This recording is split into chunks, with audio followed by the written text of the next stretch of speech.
आप सब देख रहे हैं मगध बिहार टीवी। बिहार में कल 5 चरणों में चुनाव हुआ, जिसमें एक सारण में चुनाव हुआ, जहां पर महिला प्रत्याशी जाती है बूथ पर वोट ठीक ठाक पड़ रहा है कि नहीं, जहां विरोध का सामना करना पड़ता है। अब बताइए कि जंगल राज है कि मंगल राज है। यहाँ पर एक महिला प्रत्याशी जाती है बूथ पर, इसका विरोध करते हैं लोग, अशब्द बोलते हैं। देखिए भारती जी, मैं आपके चैनल के माध्यम से मैं आपको बता दूं, इस देश में दो विचारधारा की लड़ाई चल रही है। एक तरफ महात्मा गांधी का विचारधारा है और दूसरे तरफ इस देश में महात्मा गांधी के हत्यारा का विचारधारा है। और उस विचारधारा के मानने वाले लोग, वे लोग आज प्रजातंत्र में विश्वास करने में अपने आप को असक्षम महसूस कर रहे हैं।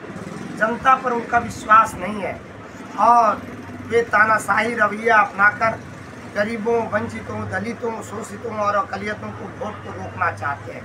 वो वोट देने से वंचित करना चाहते हैं और केवल अपना वोट देना चाहते हैं, जिससे कि उनका वोट परसेंटेज कमे और हमारा जो यहाँ इस राज्य में हमारा राज कायम रहे, ये उनकी, इस देश में हमारा राज कायम रहे, ये उनकी मंशा है। ये प्रजातंत्र में विश्वास करने वाले लोग नहीं हैं। इससे यही साबित होता है, इस बिहार की धरती कल के दिन में जो कलंकित हुआ है, पहली बार आज ये देखने को मिला कि एक निर्मम व्यक्ति की हत्या की जाती है सिर्फ मताधिकार के प्रयोग के लिए।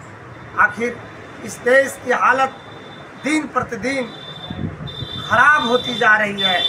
प्रशासन के लोग मुख दर्शक बनकर बैठे हुए हैं। वहाँ के एसपी और डीएसपी से मैं पूछना चाहता हूँ कि आप लैंड और ऑर्डर में आपका स्थिति इतना कमज़ोर क्यों था? आप चाहते क्या हो? इस बिहार को बदनाम करना उन लोगों के पूरे लोगों के निर्हित में था, लेकिन आज पूरे बिहार के लोग देख चुके हैं कि किस तरह से फासिस्ट लोग गरीबों, वंचितों, दलितों को वोट के रोकना चाहते हैं और अपना वोट देने के लिए जो व्यक्ति अपना प्रयोग करना चाहते हैं उसे हत्या तक कर देते हैं। इससे बड़ा कल के दिन से ज़्यादा इस प्रजातंत्र में नहीं, वोट पड़ने के बाद की बात हुआ है। वोट पड़ने के बाद ही मामला हुआ है। मामला वोट को रोकना गया था, जिससे लोगों ने इस बात पर बड़ा विरोध किया कि कल हमें वोट से रोका गया, ये अच्छी बात नहीं है। इतना ही कहने पर हत्या हुई है। बस सिर्फ वोट मताधिकार के प्रयोग रोकने में ही ये दशा हुई है।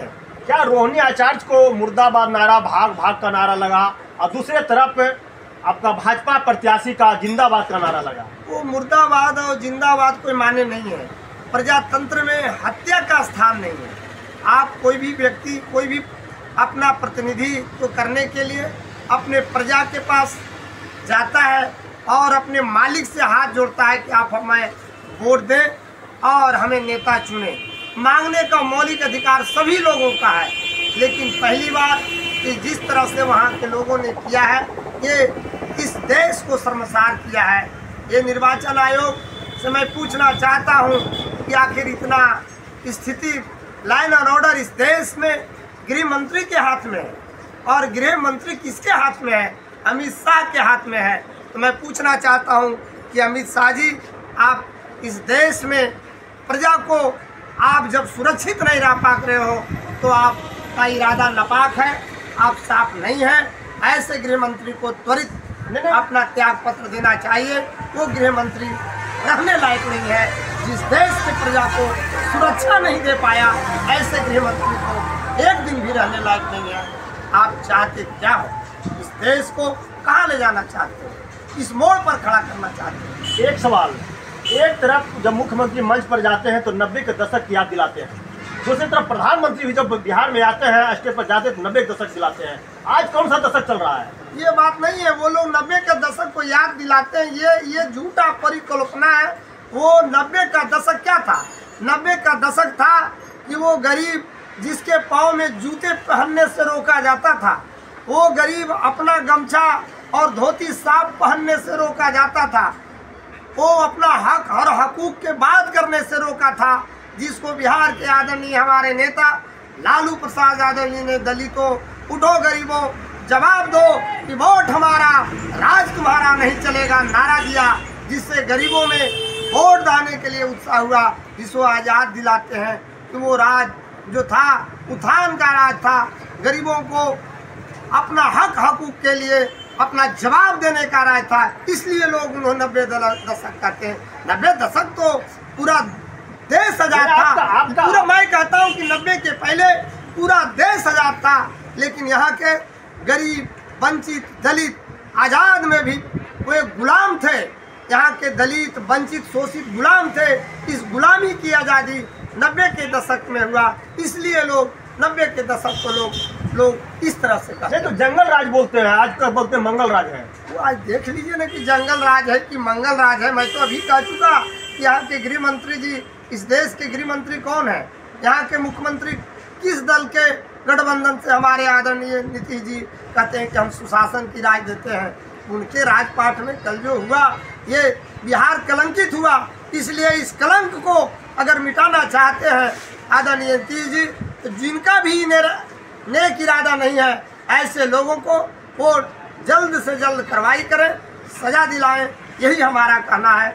जय हिंद, जय भारत, जय बिहार। सरकार के लिए आप क्या मांग रखते हैं जो व्यक्ति जो मर गए? हम तो कहते हैं उनके परिवारों को मुआवजा दिया जाए, एक परिवार को नौकरी की व्यवस्था किया जाए, जिससे उस परिवार को जीवन यापन हो सके, अपना गुजारा खा सके। उनका गुजारा का रोशन समाप्त हुआ है, इसलिए वैसे घर को आप रोशन करने के लिए उस घर में आप एक सरकारी नौकरी दें, मुआवजा दें, जिससे उस घर का जीवन यापन हो सके। धन्यवाद। अपना परिचय दीजिए। मैं राजद अध्यक्ष फतेहपुर बिंदेश्वर मंडल। आप सब देख रहे थे मगध बिहार टीवी। नमस्कार, धन्यवाद।